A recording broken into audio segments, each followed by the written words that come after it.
Good evening friends. Mind is mental health tips. இன்றைக்கி என்ன பார்க்க போகிறோன்னா லைஃப் ஸ்கில் பார்ட் 2. ஸோ இன்றைக்கி வந்து decision making and problem solving. இதுக்கு முன்னாடி இருந்த வீடியோவில் நம்ம கம்யூனிகேஷன் அண்ட் இன்டர்பர்சனை பற்றி பார்த்தோம், சரிங்களா? ஸோ வீடியோக்குள்ளே போகிறதுக்கு முன்னாடி வீடியோ லைக் பண்ணுங்கள், ஷேர் பண்ணுங்கள், சப்ஸ்கிரைப் பண்ணுங்கள், மறக்காமல் பெல் ஐக்கானை கிளிக் பண்ணுங்கள். அப்போ தான் நான் போடுற வீடியோ உங்களுக்கு உடனுக்குடன் கிடைக்கும். வாங்க வீடியோக்குள்ளே போகலாம். இப்போது டெசிஷன் மேக்கிங் அப்படின்னா ஒரு முடிவு எடுக்கிறது, சரிங்களா? ஒரு விஷயத்தை குறித்து முடிவு எடுக்கிறத நம்ம டெசிஷன் சொல்லுவோம். ப்ராப்ளம் சால்விங் அப்படின்னா இப்போ நமக்கு ஒரு சிக்கல், ஒரு பிரச்சனை அப்படின்னா அதுக்கு எப்படி தீர்வு காண்றது அப்படிங்கிறது தான்.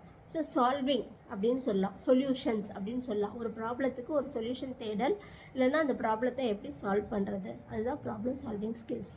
ஓகே, இப்போ நான் இந்த ப்ராப்ளம் சால்விங்கும் டெசிஷன் மேக்கிங்கும் எல்லா வயதினருக்கும் ரொம்ப முக்கியமாக தேவை. லைஃப் ஸ்கில்லாக ஒரு வாழ்க்கை திறன்களில் இதுவும் முக்கியம் அப்படிங்கிறத நம்ம புரிஞ்சுக்கணும். எப்படியெல்லாம் அது முக்கியம் அப்படின்னு சொல்லி பார்த்தா, இப்போது இந்த வயதானவர்கள் இருக்காங்கன்னு வச்சுக்கோங்களேன். இப்போ அவங்க ரிட்டையர்மெண்ட் ஃபேஸில் இருக்காங்க அப்படின்னா அவங்க ஒரு டெசிஷன் எடுக்கணும். எப்படி எடுக்கணும் அப்படின்னு சொன்னால், இப்போது அவங்களுக்கு இருக்க அந்த இப்போது அவங்க ஏர்ன் பண்ணி வச்சுருக்காங்கன்னு வச்சுக்கோங்க, பணம் சம்பாதிச்சு வச்சுருக்காங்க. ஸோ அவங்க ரிட்டையர் ஆக போகிறாங்க. ஸோ அவங்க உடனே என்ன டிசைட் பண்ணிடுவாங்க அப்படின்னு சொன்னால், நமக்கு அடுத்து நம்ம பிள்ளைங்களுக்கு தானே அப்படின்னு சொல்லிட்டு என்ன பண்ணிடுவாங்க அப்படின்னு சொன்னால், ப்ராப்பர்ட்டியெல்லாம் அவங்க பேரில் எழுதிடுவாங்க. ஸோ அந்த மாதிரி ஒரு டெசிஷன் ஒரு குரூப் எடுப்பாங்க. ஒரு சில பேர் என்ன பண்ணுவாங்கன்னா, நமக்கு அப்புறம் அவங்களுக்கு இருக்கட்டும் அப்படின்னு சொல்லுவாங்க. ஸோ இதுதான் வந்து decisions. Okay, decision making skill அப்படின்னு சொல்கிறது. நல்லா பார்த்துக்கிற பிள்ளைங்களும் இருக்காங்க, அது அவங்கள பார்த்துக்காம இருக்கிற பிள்ளைங்களும் இருக்காங்க. ஸோ அந்த டெசிஷன் அந்த ஃபேமிலியை பொறுத்து அது சரியான டெசிஷனாக அது தப்பான டெசிஷனாங்கிறது தான் ஃப்யூச்சரில் தான் அவங்களுக்கு தெரிய வருது. ஓகேங்களா? ரைட். இப்போது அந்த முதியோர்களுக்கு, அந்த வயதானவர்களுக்கு வந்து ஒரு ப்ராப்ளம் சால்விங் ஸ்கில்ஸ் எப்படி இருக்கணும் அப்படின்னு சொன்னால், இப்போ பொறுப்புகளை வந்து ஒருத்தவங்க கிட்ட ஒப்படைக்கிறாங்க அப்படின்னு சொன்னால், தன்னுடைய பொறுப்புகளை ஒப்படைக்கிறாங்க. ஆனால் அது ஒரு பிரச்சனையில் முடியுது அவங்களுக்கு. சரி, ஃபேமிலியே வந்து ரன் பண்ணுறதுக்கு நம்மளால் முடியாது இனிமேல் அப்படின்னு சொல்லி அடுத்த ஆள்கிட்ட கொடுக்குறாங்க அப்படின்னும் போது, ஃபார் எக்ஸாம்பிள் அவங்க வீட்டில் இருக்கிற பையன்கிட்டயோ இல்லை பொண்ணுக்கிட்டேயோ கொடுக்குறாங்க அப்படின்னும் போது, அவங்க அந்த பொறுப்புகளை வந்து சரியாக எடுத்துக்கல அப்படின்னு சொல்லும்போது, அதை எப்படி சால்வ் பண்ணணும், ஒரு பெரிய சிக்கலாக ஃபீல் பண்ணுறாங்க, எல்லாமே லாஸ் ஆகுது அப்படின்னு நினைக்கும் போது, அந்த வீட்டில் இருக்க பெரியவங்க எப்படி எடுப்பாங்க அப்படின்னு சொன்னால், கொஞ்ச நாள் வந்து அவங்களுக்கு ப்ராக்டிஸ், அந்த எப்படியெல்லாம் பண்ணணும், எப்படியெல்லாம் சால்வ் பண்ணிக்கணும், ஃபேமிலியில் எப்படி ஃபினான்ஷியலாக வந்து அதை கன்ஸ்ட்ரெயின்ஸ் இல்லாமல் பார்த்துக்கணும், அந்த கஷ்டத்துக்கு உள்ள, அதாவது எல்லாமே லாஸ் பண்ணிகிட்டே போயிட்டு ஒன்றுமே இல்லாமல் ஆகிடக்கூடாதுங்கிறதுக்கு அந்த பெரியவங்க வந்து வழிகாட்டுதல், சரிங்களா? ஸோ தட் அந்த ப்ராப்ளத்தை ஈஸியாக சால்வ் பண்ணுறதுக்கு சொல்யூஷன்ஸை அந்த நடுத்தர வயதினருக்கு வந்து கொடுப்பாங்க. ஸோ இது வந்து ஒரு ப்ராப்ளம் சால்விங் ஸ்கில்ஸ் அந்த பெரியவங்களுக்கு இருக்கும். ஓகே, இப்போ நடுத்தர வயதினர்களுக்கு உள்ளக்கூடிய problem solving skills, decision making skills எப்படின்னா, இப்போது ஒய்ஃப் வந்து ரொம்ப சென்சிட்டிவாக இருக்காங்க அப்படின்னு வச்சுக்கோங்களேன். இப்போ அவங்களுக்கு வந்து நீ உனக்கு சமையல் சரியாக வரமாட்டேங்குது, நீ ஒழுங்காக வீட்டை பார்த்துக்க மாட்ற அப்படின்னெல்லாம் சொல்லும் போது, அவங்க வந்து அதெல்லாம் ஒரு பெரிய ப்ராப்ளமாக எடுத்துக்கிட்டாங்கன்னு வச்சுக்கோங்களேன், சரிங்களா? ஸோ அவங்களுடைய டெசிஷன்ஸ் எப்படி இருக்கும் அப்படின்னு சொன்னால் நெகட்டிவாக இருக்கலாம். நம்ம என்ன தான் கஷ்டப்பட்டு என்ன தான் இந்த ஃபேமிலிக்காக செஞ்சாலும் நம்மளை இந்த மாதிரி நெகட்டிவாக தான் சொல்லுவாங்க அப்படின்னு அவங்க மனதை வந்து ஒரு மனச்சோர்வடையலாம், இல்லைங்களா?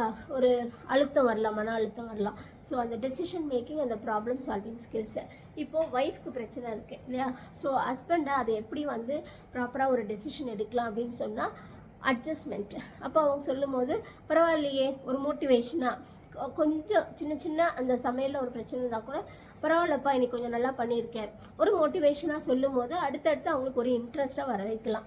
ஸோ இது ஒரு நல்ல டெசிஷனாக இருக்கும். எப்படி ப்ராப்ளத்தை சால்வ் பண்ணோம் அப்படின்னா, ஒய்ஃப் கிட்ட சில விஷயங்கள், எனக்கு வந்து இந்த மாதிரி நீ பண்ணுறதை விட இப்படி பண்ணால் கொஞ்சம் நல்லா இருக்கும், அது சமையலாகட்டும் இல்லை அவங்க செய்கிற விஷயங்களாகட்டும், நீங்கள் அதை ஸ்டெப் வைஸ் அவங்களுக்கு புரிய வச்சிங்கன்னா, கோவப்படாமல் அப்படியெல்லாம் சொன்னீங்கன்னா அந்த ப்ராப்ளத்தை சால்வ் பண்ணிடலாம். ஸோ அந்த சிக்கல்லாம் வந்து பெருசாகாமல், அதை முடிச்சு போட்டுகிட்டே போகாமல் அது சால்வ் பண்ணிடலாம். ஸோ இது வந்து அடல்ட் ஏஜுக்கோ இல்லை நடுத்தர வயதினருக்கோ இந்த மாதிரி பண்ணலாம். இப்போ ஒய்ஃபும் அதே மாதிரி தான். ஹஸ்பண்ட் பண்ணுற விஷயங்கள் வந்து கொஞ்சம் பிடிக்காமல் இருக்குது அப்படின்னு சொன்னால் அதை வந்து அவங்க டெசிஷன் எப்படி எடுக்கணும், அந்த டெசிஷனும் அந்த ப்ராப்ளம் சால்விங் ஸ்கில்ஸ்க்கும் அவங்க என்ன மெத்தட்ஸ் யூஸ் பண்ணணும் அப்படின்னு சொன்னால், இப்போ ஃபார் எக்ஸாம்பிள் வெளியே எங்கேயும் கூட்டிகிட்டு போக மாட்டாங்க, பிளான் பண்ண மாட்டாங்க அப்படின்னு சொன்னால் அந்த பிள்ளைங்க ரொம்ப டிப்ரெஸ்ட் ஆகிடுறாங்கன்னா ஒய்ஃப் வந்து எடுத்து சொல்லணும். அந்த டெசிஷன் வந்து அப்படியே விட்டுட்டா அந்த பசங்களும் வந்து கொஞ்சம் அழுத்தத்தில் போயிடுவாங்க. ஏன்னா ஃப்ரெண்ட்ஸ் ஸ்கூல்லலாம் சொல்லுவாங்க, நாங்கள் இந்த லீவுக்கு இப்படி போகணும் அப்படி போகணும் அப்படின்னு சொல்லுவாங்க.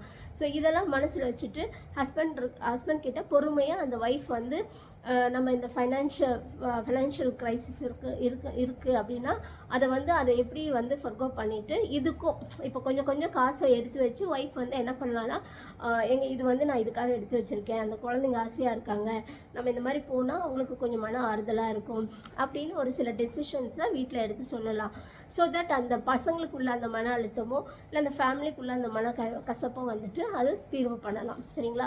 ஸோ இதெல்லாம் வந்து decision making skills and problem solving skills husband ஒய்ஃப்குள்ளே.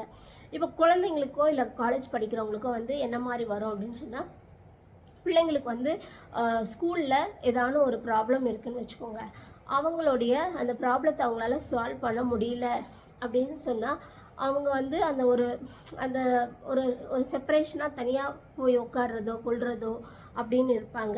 அவங்களுக்கு பிடிச்ச விஷயம், இப்போ அவங்களுக்கு வந்து ஃபஸ்ட் ரேங்க் வரணும், ஆனால் பை மிஸ்டேக் அவங்க வந்து ஒரு 3rd ரேங்க் வந்துட்டாங்கன்னு வச்சுக்கோங்களேன்.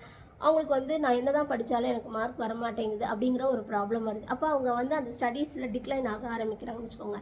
அப்போ அந்த இடத்துல அவங்களுக்கு வந்து புரிய வைக்கணும். சரிங்களா? இப்போ அஸ் அ மதராக அஸ் அ ஃபாதராக வந்து நீங்கள் புரிய வச்சிங்கன்னா, அவங்கக்கிட்டேயே அந்த டெசிஷனையும் அந்த ப்ராப்ளத்தையும் சால்வ் பண்ண வைக்கணும். எப்படின்னா அந்த காம்பிடென்ஸை எப்படி டெவலப் பண்ணிக்கணும், எங்கே லேக் ஆகுது. இப்போ வந்து ஃபஸ்ட் ரேங்க் எடுக்கிறாங்க, ஆனால் அது 3rd ரேங்க்குக்கு போயிட்டாங்கன்னா அவங்க எதில் டைவர்ட் ஆகுறாங்க. இப்போ சம்டைம்ஸ் மொபைலில் டைவர்ட் ஆகிருக்கலாம் இல்லைங்களா?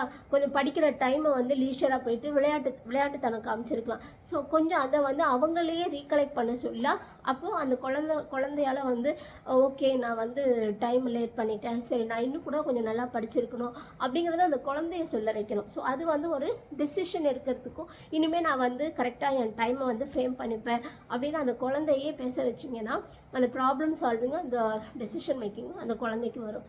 இப்போ அடாலசென்ட் ஃபார் எக்ஸாம்பிள் இப்போ 12th முடிச்சிடறாங்கன்னு வச்சுக்கோங்க, அவங்களுக்கு வந்து என்ன கோர்ஸ் மேற்கொண்டு படிக்கிறது, என்ன ஃபீல்டில் போகிறது அப்படிங்கிற அந்த டெசிஷன்ஸை, இப்போ ஒரு ஹையர் எஜுகேஷன் பண்ணணும், இதில் தான் எனக்கு ஆசை இருக்குது, சப்போஸ் அது கிடைக்கல அப்படின்னா உடனே எனக்கு லைஃப் இல்லைன்னு நினைக்கக்கூடாது. சரியா?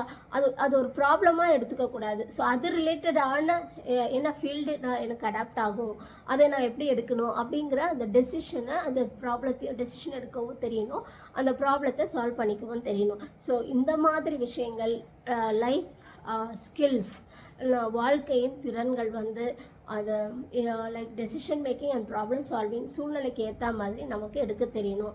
இதெல்லாம் ரொம்ப வாழ்க்கையில் ரொம்ப முக்கியம் அப்படிங்கிறத நம்ம எல்லா வயதினருக்கும், ஒவ்வொரு விஷயங்களுக்கும், ஒவ்வொரு நடைமுறையில் நம்ம வாழக்கூடிய ஒவ்வொரு சுச்சுவேஷனுக்கும் ரியாலிட்டிக்கு ஏற்ற மாதிரி நம்ம எப்படி டெசிஷன்ஸ் எடுக்கணும், நம்ம எப்படி ப்ராப்ளத்தை சால்வ் பண்ணிக்கணுங்கிறத நம்ம தெரிஞ்சுக்கணும் அப்படிங்கிறத பற்றி தான் நான் இங்கே சொல்கிறேன். ஸோ இது பயனுள்ளதாக இருக்கும்னு நம்புகிறேன். நன்றி.